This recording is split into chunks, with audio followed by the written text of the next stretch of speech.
rich guy meets the other fellow in the bar, and they go home. Yeah. But yeah, so it has been performed. Auden on liked the to stage. drink. Pardon? He liked to drink, he liked to smoke. Lived on St. Mark's Place, 2nd Avenue. You remember, Cafe Orlin? Do you ever know Cafe Orlin? He lived in that block. That was Bruno's favorite cafe. Yeah. I was going there Yeah, with Cafe Orlin. And yet he writes poems about the 3rd And he Avenue L and bars Right. near that. He also lived in was it Bleecker? No, 3rd Street, right near Bleecker. Bowery. No, in the in the West Village, Oh, West by Cafe Reggio's. Oh, okay. Yeah, I think a couple, maybe even across the street or two houses Phil, down around the. you should have this. I do. So anyway, so I'll just introduce one of the reasons. Obviously, the course was called this because of the Tsoukalas book, the title, and when Peter and I were talking about this, I suggested why not go back and read this, poem from the post-World War II, although he started writing it before then. I think 44, 45 is when it was composed and then published. And I thought it would be a nice diversion from our usual, theoretical texts and, the usual set of characters, and give us a kind of notion of, what one can do in a poem in a different way, I guess most of you know that, the angst was a crucial term after World War II, and especially in the 50s. You had action painting with Harold Rosenberg's great work on that, action painting and the anxious object being works from the art critics' point of view. Leo Castelli is just getting a start then, so abstract expressionism is starting to take the lead, and some people have thought that abstract expressionism was a reactionary movement in painting. I don't think so, but that basically was a conspiracy to take out the Alice Neils and the Mexican muralists from popular culture, and that it was given so much press and so much domination. But anyway, so anxiety was obviously a very crucial term and feeling, and of course Freudianism was at that time used. We had many texts about this, etc. My relationship is I was at Gotham Bookstore, which probably some of you may remember, in the 40s. Great bookstore here in New York. I think this is now closed. And I bought there in one day. I bought the collected works of Auden there, and Jean Genet, the Saint Genet by Sartre in a hardback cover. I think the total bill, and then I bought a collection of Theodore Roethke's poems, and also the Dutchman in hardbound by Leroy Jones, then Baroque, yeah.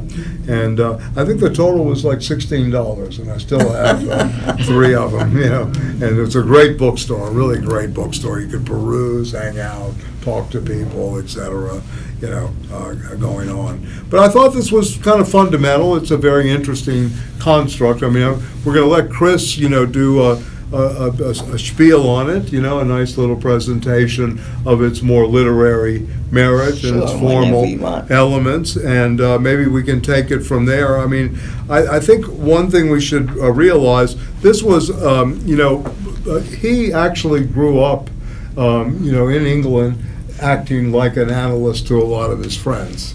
He basically, was very taken by Freud. He obviously knew the Bloomsbury group well, with James and Linton Strachey and the whole Hogarth Press. So he was very well immersed in this, but there was a movement, and Al's not here because Al likes Jung, but anyway, he moved closer to Carl Jung later in his life, although I don't think he ever took up Jung like he took up Freud. But remember that Auden was a Christian, in the end, an Anglican church type of Christian, which is like, intellectual Christians, in some ways. Well, whatever. Oxymoron. Well, it is. Right. Murder in the cathedral. Murder in the cathedral. So anyway, in terms of influences, I mean, I think this is much more interesting than the Hollow Men or the Wasteland of Eliot in some ways. Well, you're talking about Eliot. If you look at the publication, Yes. it's published by Faber and Faber. Yes, or And Eliot's yes, publishers. Eliot is the head editor. Right. Okay. So I'm gonna turn it over to you. I think it's a good thing to do. And Okay, well, yeah. you mentioned some psychology, so let me pick it up from that. Okay. And he has 4 characters with decidedly medieval themes of, I'll get on to that in a minute. But looking at it from a medieval point of view, you've got 4 characters. The Middle Ages psychology was based on what they call humors. There were 4 humors. There was bile, which was choleric, anger. There was black bile, which was melancholic or depressive. There was phlegm, which was lazy, phlegmatic. And there was blood, which was sanguine, optimistic person. Auden didn't do that, but some critics think that he did Myers-Briggs. That's a big leap from humors to Myers-Briggs. Have you all heard of that, Myers-Briggs? Briggs-Myers? No? Intuitive, feeling, thinking, perceiving. You haven't heard of that? Vaguely familiar. And then there are 16 different kind of people. INTP, Oh, yeah. you know Yeah, that. yeah. You've seen it somewhere. Yeah, it's intuition, sensation, feeling. Extroverted. Yeah, so- And the extroverted, So, introverted. like a lot of people put Yeah. Rosetta as feeling, and Malin as thinking. Now, Quant would be maybe intuition, and I don't know what we do with Emble. But anyway, Emble is probably sensation. sensation Of the 4, so- of the 4. sounds okay to me. Yeah, he's probably the, So there's our psychology types.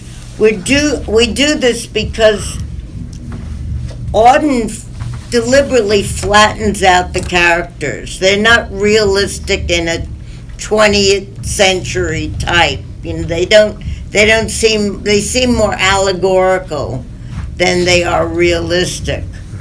Chris, why don't you mention something about the flattening of character a little bit in the tradition, and especially among the English writers? Well, I'm talking about medieval characters. Oh, medieval, okay. In Yeah. medieval literature, like in medieval painting, things are carried, the narrative is carried along allegorically. So people stand for goodness, evil, Okay. or anger, or different abstractions. That's all I meant by it. Okay.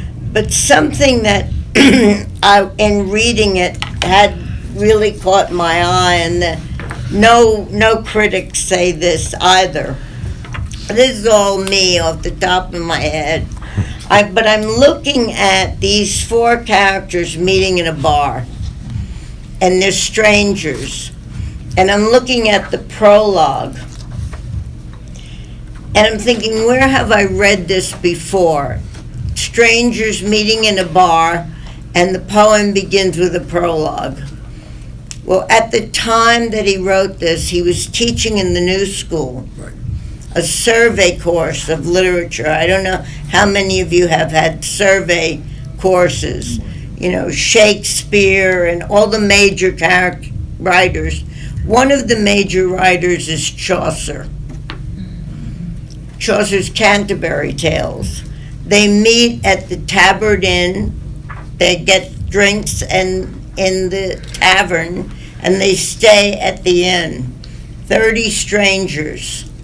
They meet, and they go off on a pilgrimage. Not so different from our characters. And the beginning of Auden's, if that's not enough, he begins by saying, when the historical process breaks down and armies organize with their embossed debates, the ensuing void which they can never consecrate, when necessity is associated with horror and freedom and boredom, then it looks good for the bar business. Auden, Chaucer says something a little more upbeat. He says, "Wan that upreel with the shore sota, the drought of marsh hath pierced to the rota, and bathed every vein, switch liqueur, of which virtue engendered is the floor." Translation, April showers bring May flowers. We only have 2 days left. You got April? Well, like Eliot started, April is the cruelest month. Right. But No. Chaucer started in April, Auden starts in November on All Souls Day. Chaucer talks about a pilgrimage to a shrine. It's really upbeat because Chaucer is reading to a duke or a king indoors. He's not at the Tabard Inn, he's making it up. Right about that time, there were the 100-Year War, peasant revolts, oh yes, the Black Death. So it was pretty difficult to make a pilgrimage and make it there and back. So that's why I think they would have been pretty anxious. Although they're pretty happy and they tell their tales. The Wife of Bath and Rosetta. So I just bring this up to create a context. Auden is slyly putting this down as for people who are read their surveys, maybe for his own students to think about. What do we mean by anxiety and where does it come from? I'll leave it there. You leave it there? Okay. Maybe I'll pick it up later on. And why are they're going to Canterbury? Because that's Shrine. That's where the Christianity was introduced into England, I think.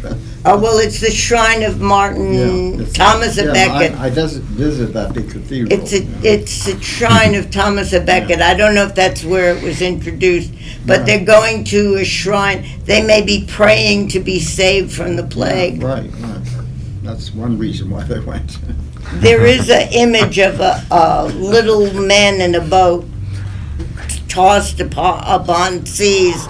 That's the image of the Christian in a boat being tossed back and forth. Yes, there's that. There's a nun sail, too. There was a nun who spoke French gently through her nose. I remember that.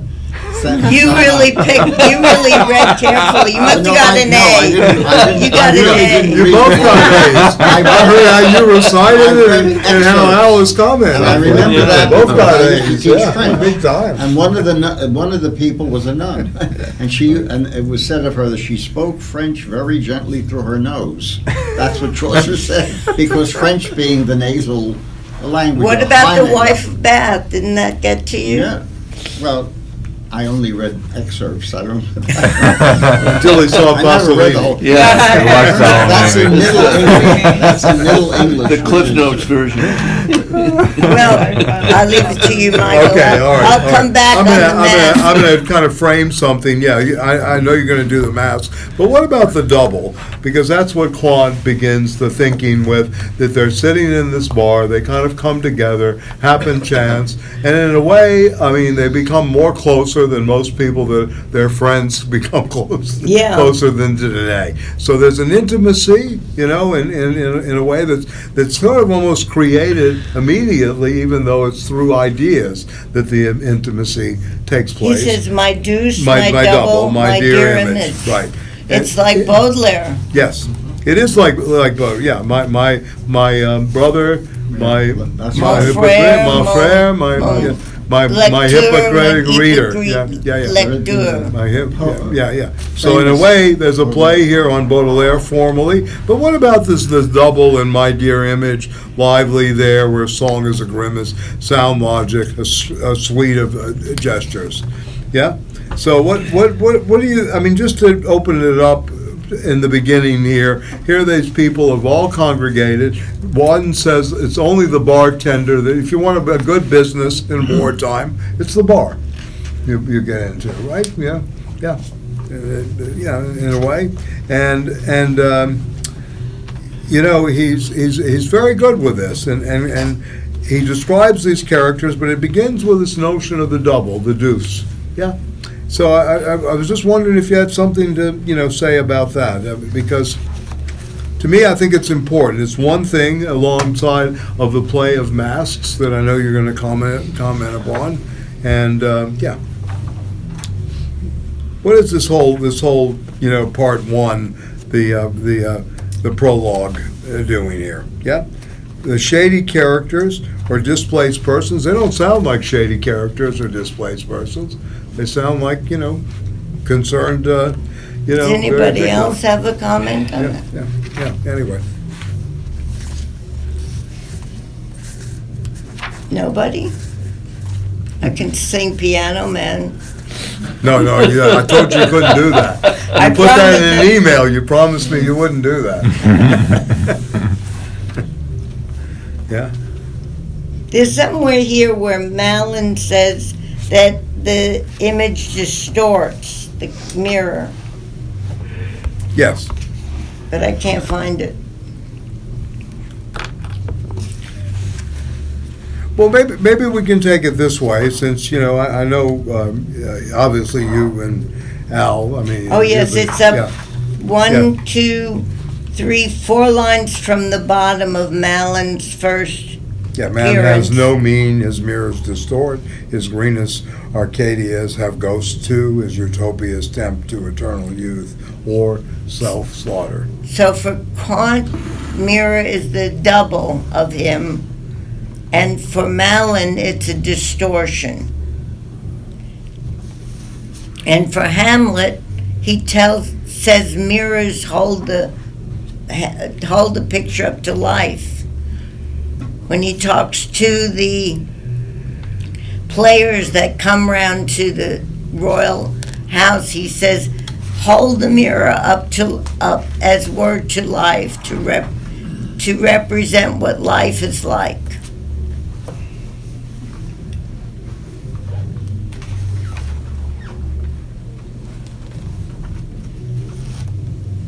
Who wrote that, his great philosophic, I just can't think of, Philosophy and the Mirror of Life? That was considered... Mirror of Nature. Of nature, right. Richard Rorty. And that was considered a big, I don't know. It was change. a well-known work in the sense that it opened up a kind of Euro philosophy different perspectives. from Heidegger to some of the phenomenological tradition to the academic Kantian Caused a big public. stir, I Yes, remember. it did from a degree. It was overcoming the tradition. Yeah. Consequences of Pragmatism and Philosophy in the Yeah. Mirror of Nature were the two books that kind of opened up in philosophy departments some teaching of the quote-unquote continental tradition, which really means basically European philosophy and its interpretation. Philosophy of nature. And it also opened up hermeneutics that would never really hit the philosophy departments. Yeah.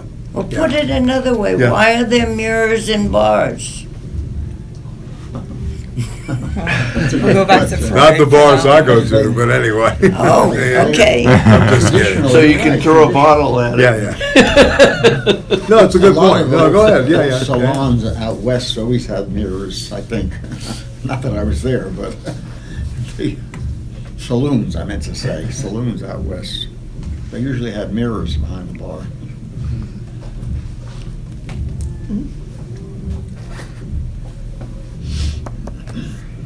so the bartender can see what's going on behind him when he turns his back. Yeah, exactly, right. Yep.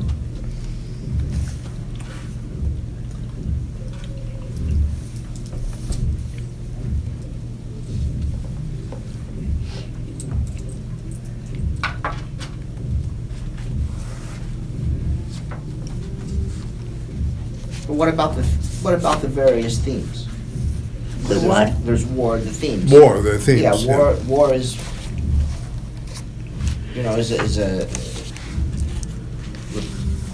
Yeah, why is it the age of anxiety? in Right, other you have words? war, So, you have Yeah, the market and capitalism, Right, certainly. right. That's mentioned often. Well, on page, well,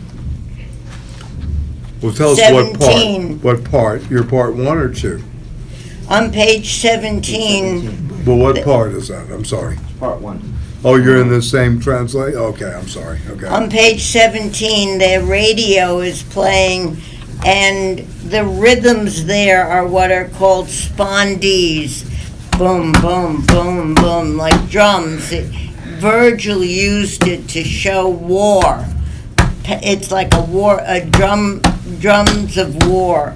Now the news, night raids on, 5 cities, fires started, pressure applied by pincer movement in threatening thrust, 3rd Division. There's a rhythm, there's an emphasis of warlike anxiety. War is approaching. There's a war near you.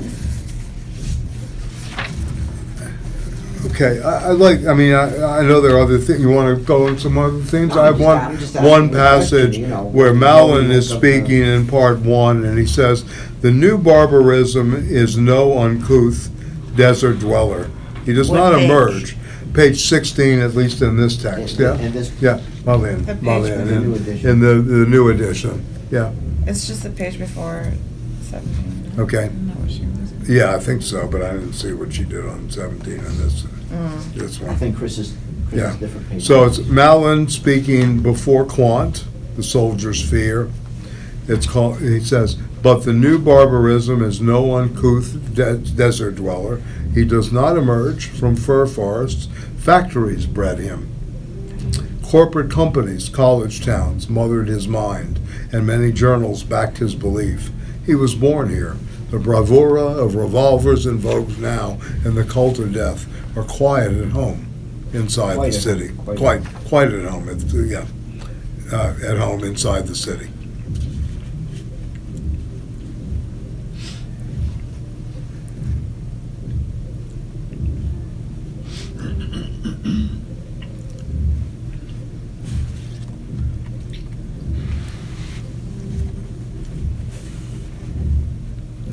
Sounds like war drums has. Yep. Outside. Has it already been discussed why it's called an eclogue? That makes me think of Virgil. The eclogues, Yeah, is that, I missed that, I was. it's a Baroque eclogue.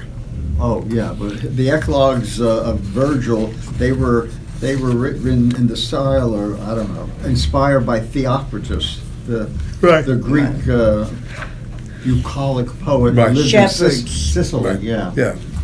I read some of the bucolics. Why would he do that? Why would he say this is a poem which shepherds talk about life? I know in one of the eclogues, 2 of the shepherds are discussing the fact that a new age is because Augustus. They're praising the emperor, the new emperor, Augustus, Caesar Augustus, the whatever he was, the nephew of Julius Caesar, and they are looking forward to a revival of the Emperor Augustus tried to reform the mores of Rome, and that I remember reading that particular. I didn't read all the eclogues, but I remember one of the eclogues. The 2 shepherds are discussing looking forward to the new era. There's even a, I think on one of our bills, currency, there's the Novus Ordo, the new order. I think it comes from that Eclogue, I think. Mhm. I know I it thought it comes was from the Virgil. I thought it was the Illuminati, We're but always taking things from Latin. right, you know. right. No, it's good. But what Michael read is just the opposite. Yes, right. It's against, yeah, against that notion. And in a sense, is this his way, or Malin, whose name suggests shrewdness, Yeah, and Malin, also the French, Malin Genet as the evil genius in Descartes as well. So we have some interesting things. Emblem to me is emblem. He's an emblem, emblé. Yeah, is also. What do you mean by that? He's an emblem. He's emblematic of something, in terms of the poem. Could be emblematic. Better this than barbarian misrule. This is on page 15. History tells more often than not of wickedness with will, wisdom but an interjection without a verb, and the godless growing like green cedars on righteous ruins.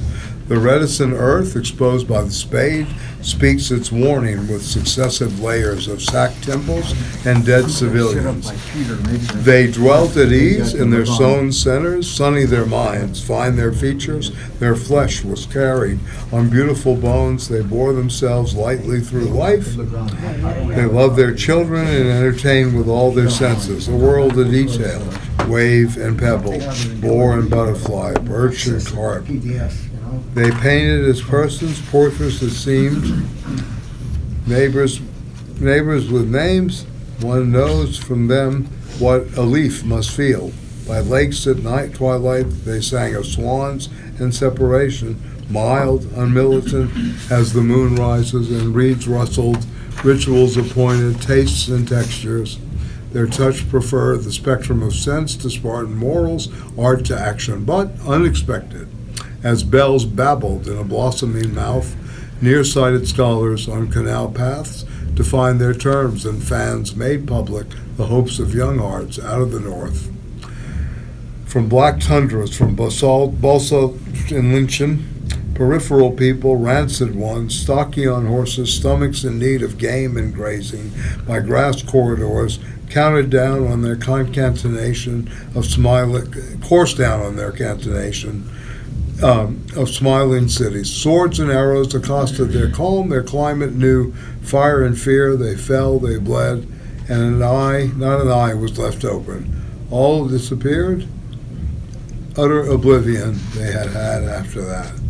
And then Malin, speaks about a new type of barbarism.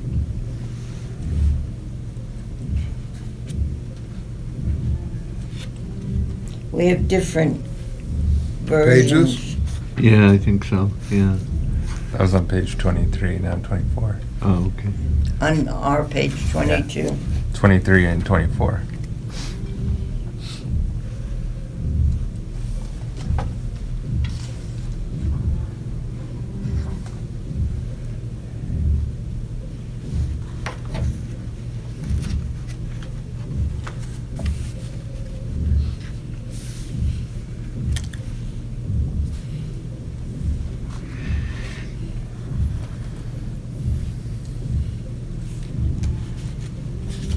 I mean, what I'm trying to get to is there a political message here? What is does the poem here have a political unconscious that we can really read, of this period, Well, it's and not how it that, changes? not so unconscious. No, I know it's not so unconscious, but What that's, year was it? but it hasn't been mentioned yet, so it's still unconscious to the group.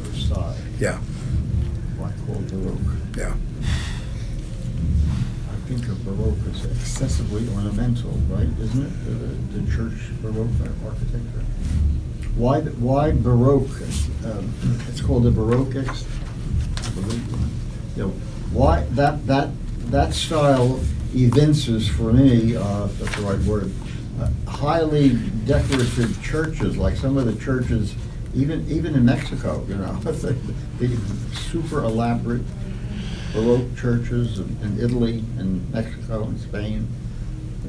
Baroque Wondering just why he means, chose the it just means style. ornate. Ornate, excessively, it usually means excessively ornate, Baroque. Matter of taste. In Germany, there's a Baroque church in the Catholic part of Germany, but this is. Well, it was a period of time. which is style became dominant. This was written in the 30s, right? Is it 45? Came out in 47, first published time in 47.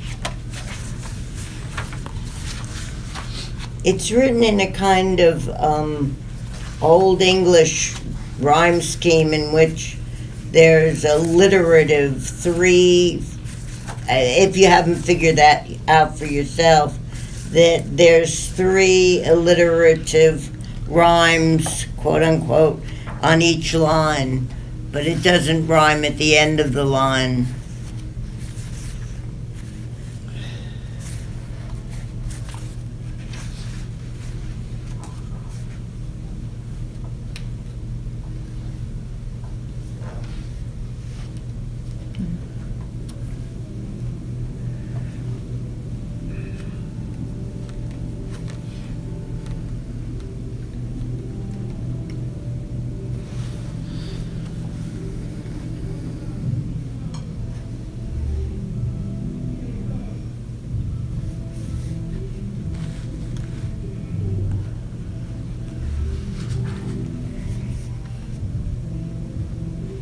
The theater within the theater.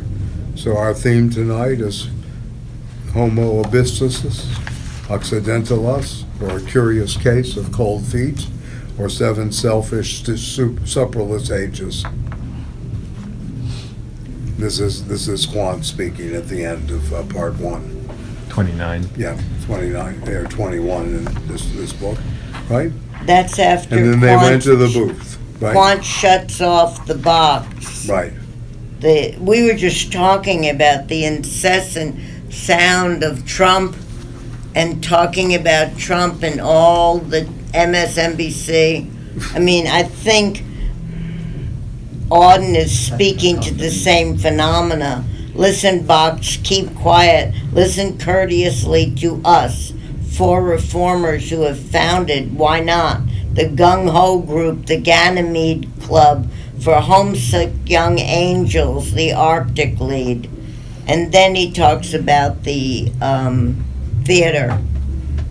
And now at Rosetta's suggestion, they left their bar stools and moved to quieter intimacy of a booth. Drinks were ordered and discussion began. And then there's the move to the 7 ages. And he was teaching Shakespeare at the time. This comes right out of As You Like It. The 7 ages are the infant, the schoolboy. Gonna help me out, Al? The After lover. the schoolboy, the lover owl. Yeah. Al, the lover. The soldier. The judge. Right. I forget that one. And then the last one is the aged one, sans teeth, sans, not eyes, sans sight, sans hearing. I don't know. Sans everything. Sans everything. Yes, you remember. The general, That part. yeah. I just look at it. I just want to look at it. Why don't you read some that you underline, Michael? The count. On all thumbs. Well, I'm kind of interested again, as Peter just mentioned, that, you know, we go through this, both the double and the mirrors distorting, and then, you know, what seems to be the political, you know, messages that we're getting here? You know, this is a bar room, post-World War II, 1945, you know, et cetera. You know, what are we kind of getting here? You know, first of all, the use of the term barbarism. What does that suggest for us? You know, and you have this discussion or kind of a play where Embel speaks about better this than barbarian misruled, right? The, you know, numbers and nightmares, the media, what we were talking about in the earlier class. Then going into the new barbarism of Malin does not emerge from fur forests, but factories bred him. What is going on? Do we have another kind of, you know, anti, communist moment here? Do we have a anti, proletarian? What's happening here? Yeah, in some ways. I mean, is ultimately this poem a liberal tract, very beautifully done and full of allusions to Canterbury Tales, Shakespeare, and many other forms in the history of poetry, or is it something more? What is its use value for us? In other words, yeah. Any thoughts about that, or? Well, he makes Rosetta a buyer, She's a retailer, huh? retail buyer. Retail buyer. Department store. Yeah, like Stanley's mother. Stanley's mother. She was a buyer? She was a buyer. Klein's. Yeah. So that's the commodity. Okay. I don't think it's anti-communist per se. No, okay. I'm just wondering. Yeah. Just trying First to of frame all, it. I mean, this is before the Cold War, but the whole 1945. but the whole notion that the barbarian is internal, it's not external, would be anti. Well, the factories bred him. Right? Right. This is Well, something. the The factories corporate are- companies, the college towns mothered his mind, and many journals backed his belief. He was born here. Yeah. The factories aren't communistic. I didn't say that. Yeah, I'm not saying that. Yeah. No, I was thinking of Edward Munch's the Scream. Anxiety of the Scream? Okay. All of his series, a whole bunch of paintings of the Scream. Mhm. But it was based, he was Norwegian, Yeah. except that he spent time in Germany. Mhm. And, the horrors of spreading industrial society Right. sort of occasioned he went back to Norway and painted these scenes of horrific dismay at the spreading of industrial society, capitalism.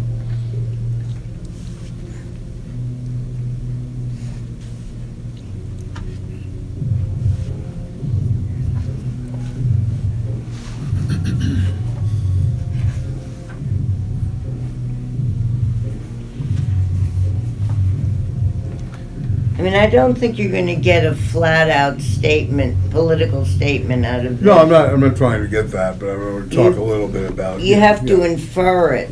Okay, yes.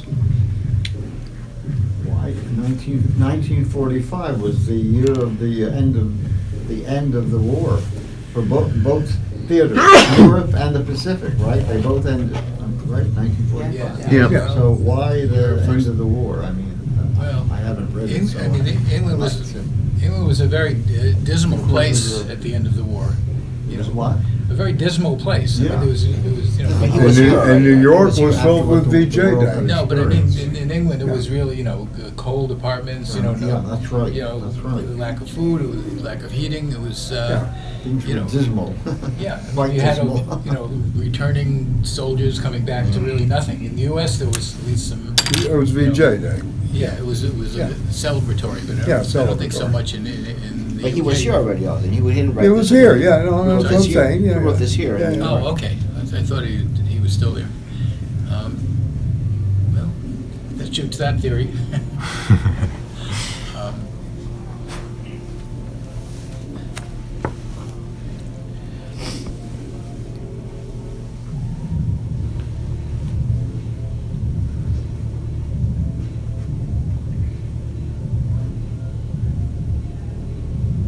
Are there any allusions to the age of nuclear annihilation possibility? Yeah, That was- Hiroshima was a Yeah, I mean, that certainly. place in 45, Hiroshima. Never Yeah, said. that ended the war in Japan.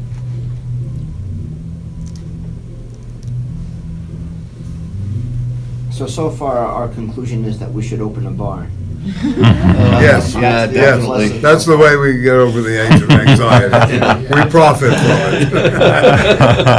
it. and banned We no have mirrors. surplus words and surplus mirrors.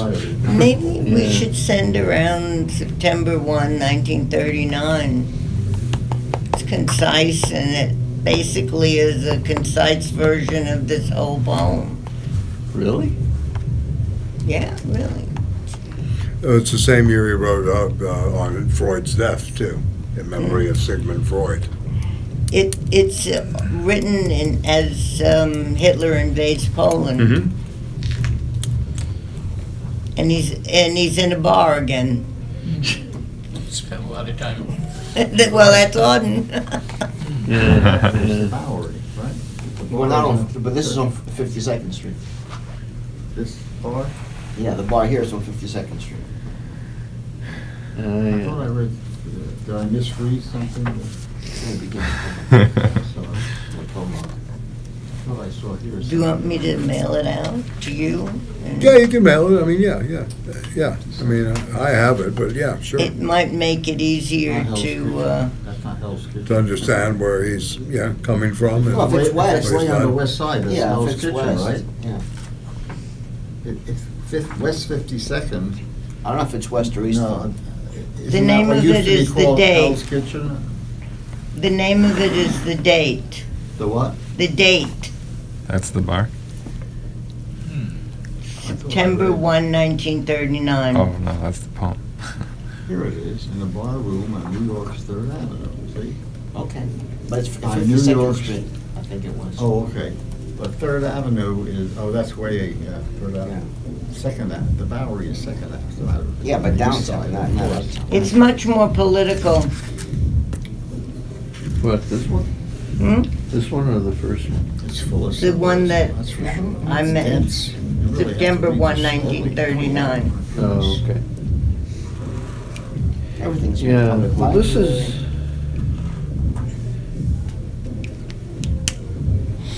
more sort of life after, or life during wartime, He really. must have been very learned, this guy. He must have been very, very, like. No, he was part of I that. mean, this is more Classicist. descriptive of life during wartime. Of what? He was Life part of that generation, during Oxford wartime. trained. They automatically study Latin and some of them Greek too, some of them, right?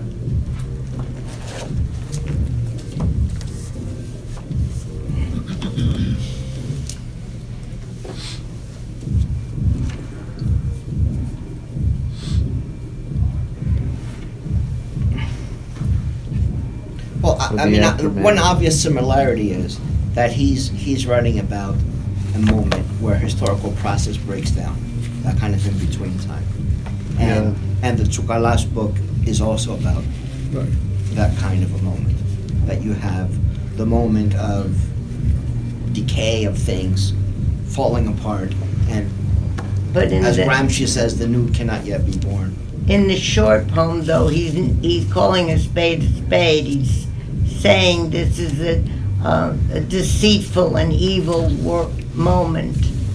That may be fine, but I'm saying, in comparing the Tsoukalas book of the same title with the Auden, one, I mean, beyond the titles, obviously, one common point of reference is that they're discussing this historical moment of decay, where the old world is falling apart, and you have war and these kinds of things. So they're both talking about similar moments, Auden in terms of that rise of industrial capitalism and the new kind of a liberal political order that emerges, and Tsoukalas, the opposite, the decay of the falling Well, apart of there's a question here about poetry and about art in general in terms of politics. When you can ask yourself, after certain things happen in the world or in a country, can you still write poetry? Can you still make art? Like T.S. Eliot wrote The Love Song of J. Alfred Prufrock, which was a poem about why you can no longer write love poetry. Let's go then, you and I, when the evening is spread against the sky, Yes. like a patient etherized. You on a can no table. longer write that. Or there's the great Renoir film, Grand Illusion. It's about how you can no longer have movies about war because they're all deceitful and evil. Yeah. There are, in other words, what's the role of art in term after the Holocaust? Can you write a book like This that? is Adorno's famous saying, Yeah. no poetry after Auschwitz. So, yeah, then the problem is, yes, But here's the poetry. There is poetry, right? That's the problem. And there was a lot of experiment with form, as you know, too. In fact, You know? it gets better. And in fact, in some ways, the killing of the tradition and individual talent, to Yeah. cite Eliot, was really going on in terms of a good, positive destruction, if you will. The surrealist experimentation, the formalist experimentations, all of these, the third, I mean, look at the movement of negritude. The negritude never talked this way, in a sense. no. They never had these kind of situations. So one way, I mean, I guess what I'm trying to get to, is this a product, if you will, of the, highly developed Western industrialized democracies, and this anxiety is part of, so-called, progress, right? Yeah, and in a way, Auden becomes a symptom of this, even though it's an extremely elegant form, right? And or is it something that is greater in terms of the force of art? Is there still, if art is, as Marcuse may define art, subversion of the dominant consciousness? Do we learn anything here as art? Does art's function as undermining dominant consciousness happen, or is this purely extremely good, formal attempt as a Baroque eclogue going And on? what's your answer? Well, I don't know. I mean, I know that Baraka said it was, he liked Auden, but Auden had no political meaning, in a sense. So one of the Well, if you have anxiety at the Yeah. end of the war, yeah. Yeah, that's That much could be, more- yes, of that's course, more- That's of more course. of a conservative Yeah. reaction Yes. than a Right, left-wing right. reaction. yeah. To have anxiety Yeah. in 39 is different than having anxiety. Yeah, and this is 46, right? 47 is Yeah, what's- 47, Oh, right? this is 47? Yeah. Well, 47 is published. He's writing at 44 to Yeah, yeah. 45. And also, Right? all of the Yeah. conflicts in society Yeah. during war are subsumed under the goal of defeating the enemy. So you don't have to worry about the internal conflicts and everything that might have been That's present in true, 1939. yes, that's true. But then they come back. That's true. Doesn't the British Empire begin to, when does the decolonialization, because England had the biggest, literally, Well, the biggest losing- empire. Well, in India history. was Losing already- India, yeah. India was gone. already. Yeah. Yeah, it's it's all still falling on It was apart. 47, but Yeah. Churchill famously said, "I didn't become prime minister to serve over the dissolution of the British Empire." Yeah, In fact, yeah. that's exactly Well, what he did. So he And wasn't said prime that- minister anymore. I don't think so. What is his, But- what is his, No, but also- foreign but policy? That's what we're discussing You know, here. that's what we're Yeah. talking about now. But also the voters kicked him out. I mean- he was the wartime leader, but once the war was over, they had no truck with him, and no interest in keeping empire at the expense. Yeah, this is sort of the remnants, Yeah. Yeah. I mean, again, the question, I mean, at least to my mind, is that does Auden see any possibility of the poetry of the future, to use a Marxist phrase? We're interested in the poetry of the future. We're not really interested in the poetry of the nostalgia. revolution had to come from the or future. Yes, right, the poetry of the revolution comes from the future. So what is the future here, as we go, yeah. I'm not asking you to defend it, I'm just raising these rhetorical I points. didn't pick the book. Yeah. Okay. Yeah. Yeah, I did, I know, You that's stuck why, with it, though. I'll eat that one, yeah. Yeah. I mean, is the wasteland a poetry of the future, or is it something that's, high bourgeois art that, ultimately, is Pound a poetry? Pound, in terms of experimentation, might be. The Pound era itself might be. Beckett might be, in some ways, even though Beckett, in terms, the despair is almost laughable in Beckett. Pound was declared crazy in Yes. St. Yeah, Elizabeth, but yeah. Doesn't count. Well, it's, he was on the Doesn't wrong matter, side. yeah. Wrong- I had a wrong side, professor, Hugh basically. Kenner, who wrote the Pound era, told me he learned more in poetry feeding the pigeons peanuts at St. Elizabeth's Hospital, talking to Ezra Pound, than he did in 10 years of, studying poetry and graduate school and as a teacher. So, yeah, It's anyway. not hard to believe. Yeah, not hard to believe at all. Yeah, half an hour, just sitting with Ezra Pound. Yeah. Yeah, yeah. who hated money, by the way. A supporter of Mussolini, but he hated money. He hated the use of money. He railed on the radio all the time. Anyway, I mean, I guess the question is, since this course is the age of anxiety, and we're trying to understand, both the symptomatic as well as, the experience, I mean, obviously the anxiety is here, right, in these characters. I mean, you can hear it, between the lines. But the question is this a, for lack of a better term, is this an embracing of the anxiety? Is this a movement forward? Is it the coming to terms with anything through this? Is this or is this just a lament? Ultimately, a kind of a lament, because if you're looking, so thinking, he returned to if you go to the end, reclaimed by the actual world where time is real, in which, therefore, poetry can take no interest. Yeah, So Auden sees desolation. no political moment for poetry at all, and this was the critique that people like Baroque and others leveled against Auden, in a sense. Facing another long day of servitude to willful authority and blind accident, creation lay in pain and earnest, once more reprieve from self-destruction, its adoption, as usual, postponed. So it does not end on yeah.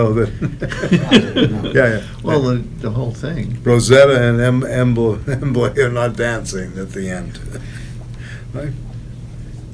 So, yeah, I mean, yeah. Well, I think the question for poetry and all the arts is the canon. Yeah, okay. Well, I think, I don't know. I mean, both World War I and World War II, I think, left people with a sense of desolation. I mean, if you look at the literature that came out of World War I, maybe not so much. Well, yeah, in the literature that came out Well, of the World War film II. Chris referred to came out of World War I. Yeah, Grand Illusion. yeah. It's not about World War II, it's about World War I. Yeah. The Great War in Modern Memory, with another really great study of this. But there is a significant difference, because Yeah. if you look at what's created in the interwar period, that is probably the most fertile time in recent history in terms of philosophy, in terms of literature, in terms of all of these things. Films just getting off the ground, It is, etc. it's an incredibly fertile Yeah, time. yeah. You have everything from Yeah. Carl Schmitt and Heidegger and Max Weber Right. and Adorno and Horkheimer, all these people, onwards, and as well as, of course, people like T.S. Eliot Right. and all the rest. Right. The post-45 is a different animal. You do have, as you said, abstract expressionism. You do have that Well, you have poets like, Ginsberg, The Death of Yeah, America. you have- yes, you or have these Howell, kinds of things. or you have, there's also. But it's not. My impression is it's not nearly as fertile as. No, I agree with you. I don't think there's anything as fertile as from 1917. And if anything, it's through always 1904 to 39. That full generation was really one of the greatest creative generations that have existed, because of just the movements alone, when you begin to measure, So the and in anxiety- academia too. So the science, anxiety is of a different science, type. too. Yeah, yeah, If they're both ages Yeah. of anxiety, it's not the same kind of anxiety. yeah. It's a radically different context. So can The we? interwar anxiety Yeah, and the malaise, the post-war, let's say, malaise, Yeah. and See, what's interesting to me is that Adorno never really writes on the age of anxiety or any of Auden's work, in a sense, even though I'm sure he could see many symptoms. But he does write on Beckett and Endgame, right? He writes a brilliant piece on Endgame, that it's the and highest apparently he was symptomatic. close with Hannah Arendt. They were good friends, apparently. Auden and, Yeah. and Hannah Arendt were like, I was saying before he came, he proposed to Hannah Arendt. Who proposed? Yeah, Auden. Oh, yeah? Yeah. Yeah. Too Yeah. much. Yeah, too much, right. That's right. Right. But she didn't like hanging out in bars, huh? She liked to smoke. She liked smoke. She Yeah. chain smoked. Yeah. Yeah. So, I mean, I guess for the question of the radical imagination, is this a work of the radical imagination, or is it a work of just the productive imagination that we get, and during this period, it follows in a line of Eliot, some formal experimentation between Pound and Eliot, Well, it's a radical imagination as it's creative. It's a Yes, yeah, well, creative it's a is very radical creative work. imagination, but it's In a terms of radical its political political content, content. it's not radical, Right, I right, would- that's right. I would argue. It's Yeah, not a radical yeah. work. I don't know. Yeah. Chris doesn't want to defend the No, I don't. the I see tradition. that. Yeah. What? Peter said you don't want to defend Auden in Defend this Auden. context. I don't know which one, the only. Well, it's not thing I what we would- wanted, so we were just. The wanna kinda question get it. is, why does he choose all of these very old forms, structures, in order to place his non-radical form? I Right. think if he wanted to use these ancient forms, he should have had a more radical message. Why? If you're going to use a mask or an Anglo-Saxon prosody, you should have a much more radical message. This comes across as very conservative. And Beowulf and the Canterbury Tales were radical works, or Well, this is not exactly Beowulf. It's more Yeah. medieval. yeah, that's true. So it comes across. Choosing medieval forms is more resonant with his conversion, frankly, To Christianity. to Anglo Christianity, which is what Eliot did. And I don't know why. It must be in the water. Well, I mean, But maybe just a sort of, a surrender to like the Anxiety. heart. Yeah. Because this is a surrender poem.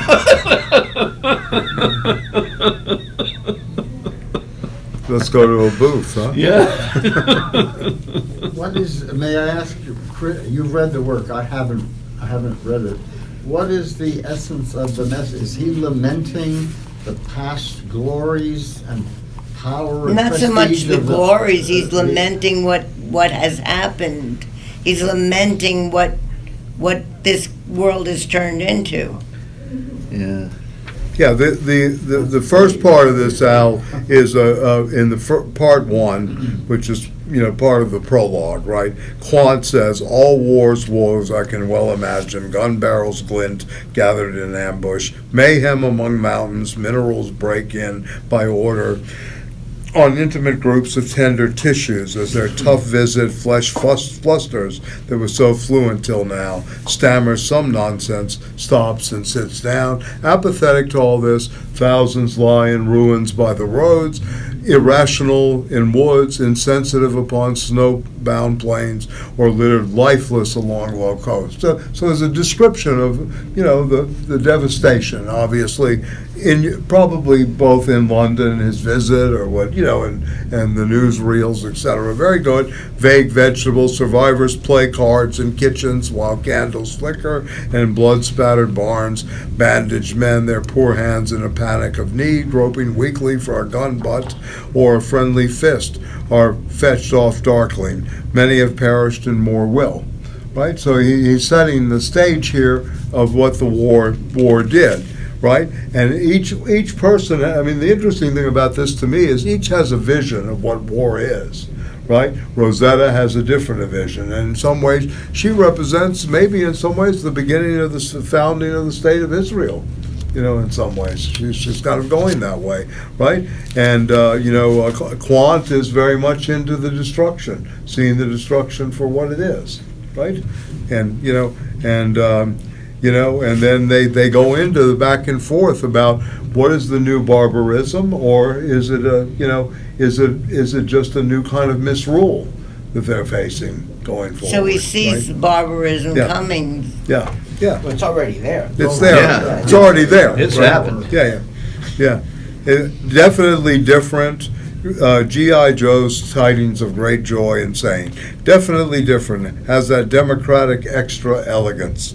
Easy to clean. Will gladden granddad and your girlfriend. Playing on the Lasts a television lifetime. and the Yeah, news. leaves no odor. American made. A That's modern great. product of nerve and know-how with a new thrill. Right? Patriotic to own. Here you go, Mr. Trump. Just send this to the What White makes, House. I think Yeah, what it's like the Baroque. problem we Yeah, yeah. have is he's not offering a solution. Well, that's never a problem. That's not the problem. What, no? Yeah, I Don't we don't know. want I mean, that? No, from the No. poets, No. we're, No. we're stupid, we're not crazy. Unless, think so. unless it's with the rhythm analysis of everyday life. Like T.S. Eliot, was he by any chance an ex-Anglo-Catholic? Do you have? He was an an X. Anglo-Catholic. He was an X. Not He an was? X, Not no an X. X. He was an, Yeah, oh, yeah. T.S. Eliot was too. Was he T.S. Eliot was an Anglo-Catholic. His What about father the was US an evangelical, and he went to He went from England. St. Louis, from He St. went- Louis, Missouri. What about Auden? What was his affiliation? Auden was quasi-Marxist Oh, until he came to America. Like Coach Ev, right? When he said, communism is the crass consumerism of the U.S. That's what it became. Always something there.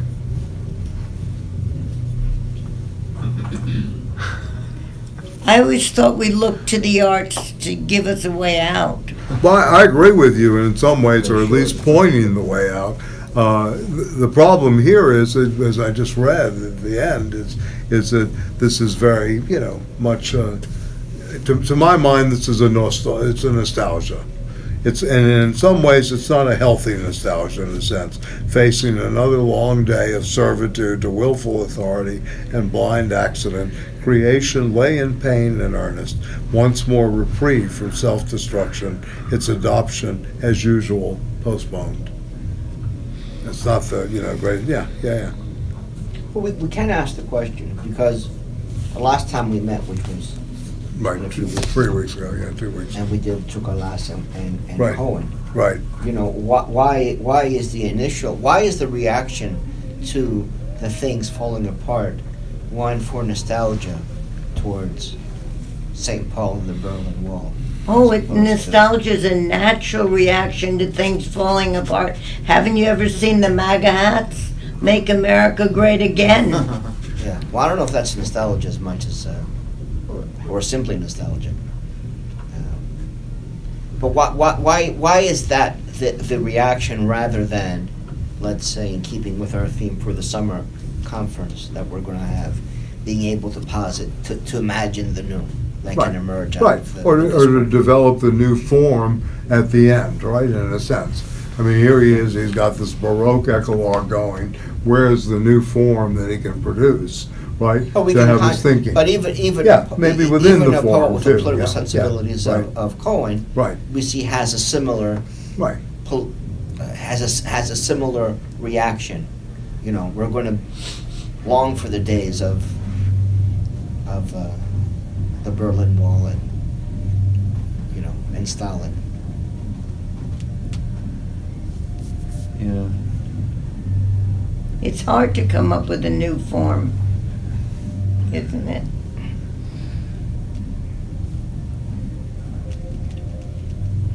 Why we get stuck with Christianity and Stalinism? Why what? Why Yeah, we get why- stuck why- with Christianity and yeah, Stalinism as the exactly. de facto? why not the movement of the Yeah. pencils? Is,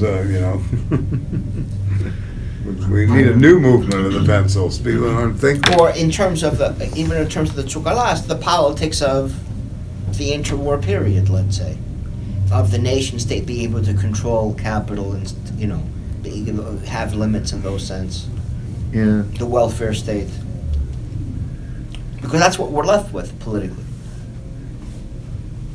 not only in Auden or in Leonard Cohen and so forth, but even in terms of contemporary politics. Not even much with that anymore. That is the far left of the political Yeah, spectrum. so the transnational Bring back corporate welfare state. the Keynesian welfare state. Right. Well, And that's the that's right capital wing. controls. No, that's Right not- wing is nostalgia for Well, something it's that not never only- was. No, that's the The right left, wing. that's from Sanders forward. The right I mean, wing that- wants The right libertarian. wing wants libertarianism. In fact, they're more attuned to freedom than, and at least in some senses, than that kind of freedom. The fascists made new form in architecture and art. That's true. They weren't. I mean, there was a different form of conservatism that made a new. Cinema. Yeah. I mean, I always wonder how much artists really make interventions in times, as opposed to just being sort of produced by the time, right? Like, how much do you really make a new form? It's just sort of, Well, you Come need up with conditions to create a Right. new form. And- Guernica can't be painted in Exactly. 1890, but it can be painted in the 1940s, right? Right.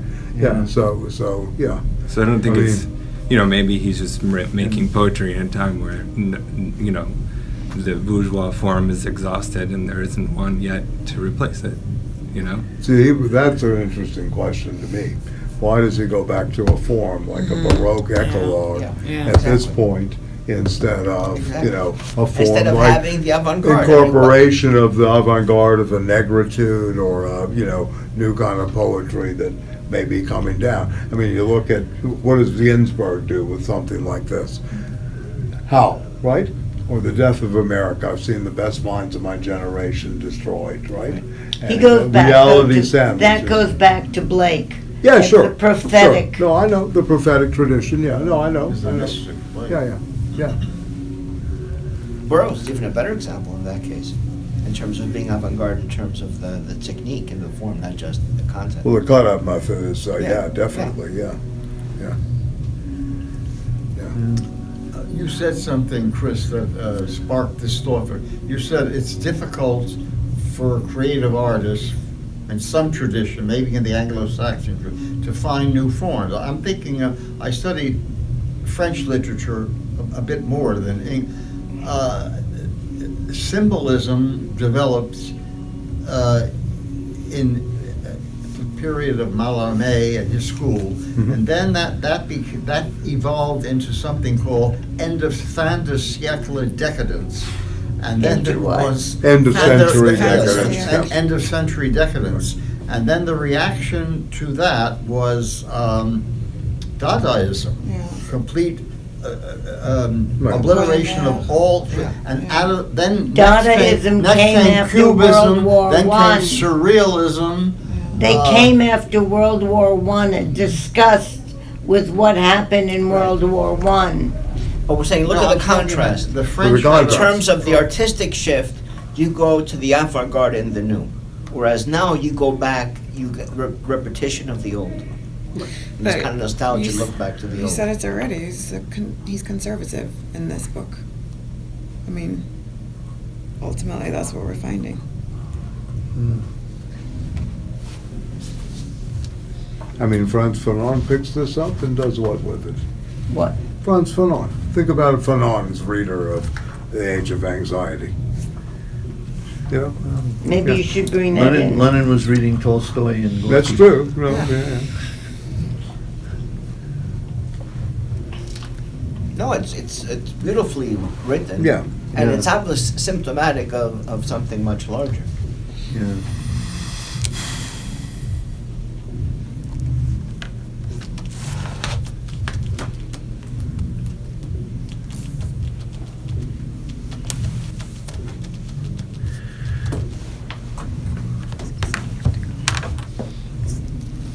Yeah, I mean, you do have, although, in the post-World War II,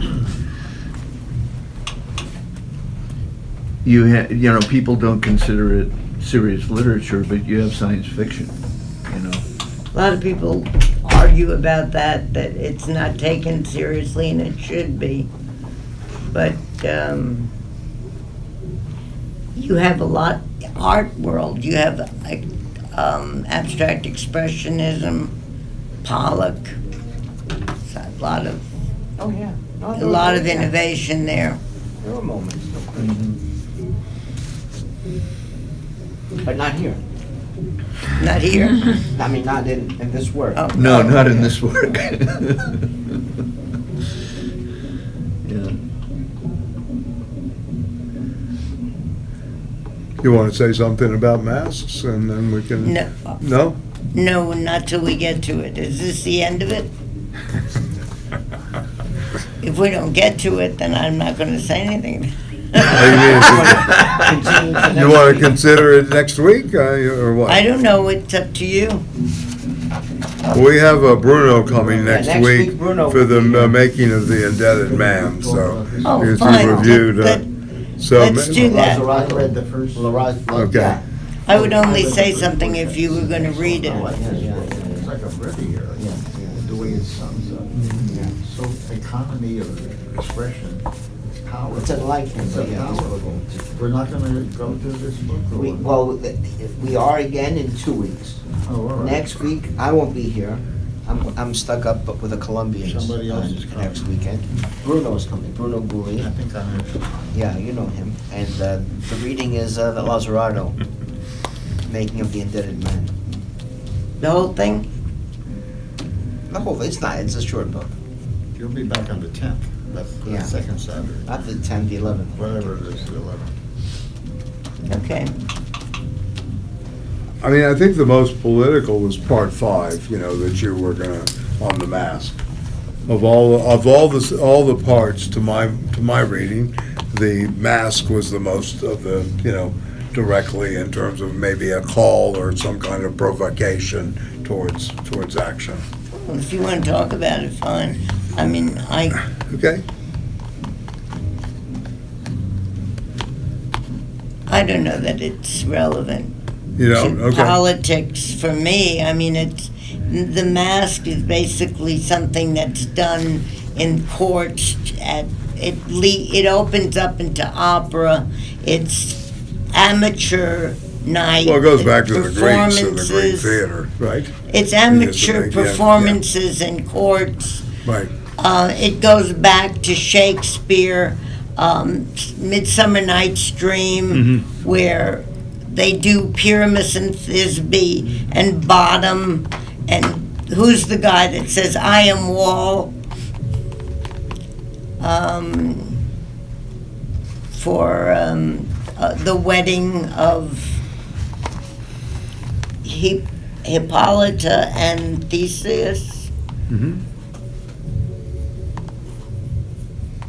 Bottom turns into an ass and brays through the whole thing.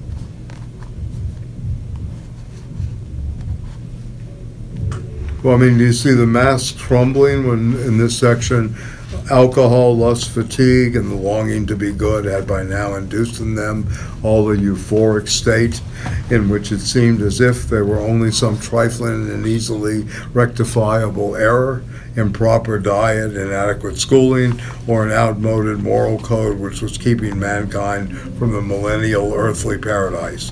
Just a little more effort, perhaps merely the discovery of the right terms in which to describe it, and surely absolute pressure must immediately descend upon the astonished armies of this world and abolish forever all their hate and suffering. So such efforts at that moment they made. Rosetta cried, "Let brazen hands abrupt their din, and song grow civil, for the siege is raised. The mad gym mistress, made to resign, can pinch no more."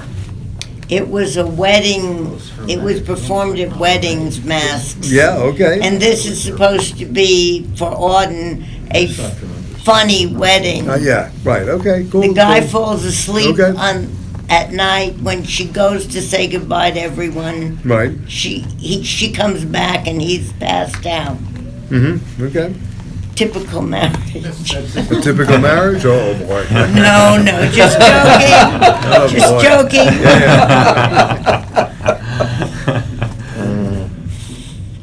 She knows her literature. She knows literature. And about marriage, too. No, Yeah. no.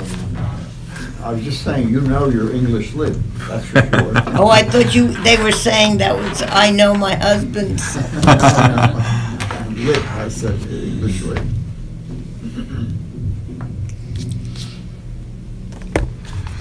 Let's take it to the bar. Yeah, let's go to the bar. To Malin with Let's go to the love from the bar. bartender. Yeah. Maybe we'll get it better there. One with a mirror.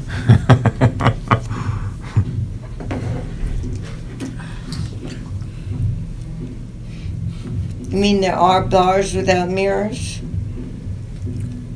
Is that kind of, no kind of bars.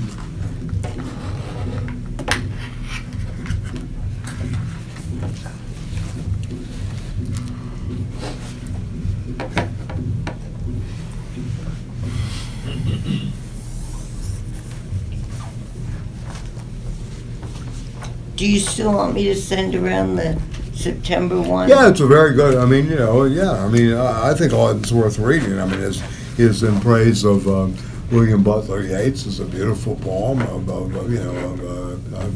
an ode to, Yeats's life, and in memory of Sigmund Freud. It's very beautiful. Yeah. Taught the free man how to praise. Yeah, it's some very nice things there. Yeah. No, it obviously was part of a moment, right? A big moment. I mean, this was The invasion of Poland by Hitler, Yeah.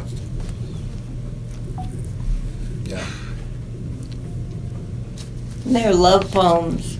Lay your sleepy head, faithless on my sleeping head, something on my faithless arm. I don't know. Let's go to the bar. Go to the bar, right. That's a good idea. So, Running out of Peter, my did memory. any other copies come in of Tsoukalas? No, they're not here yet. What's the matter with him? Yeah, okay. I don't know. Okay. Where's, You said something. It's in England. Lazzarato.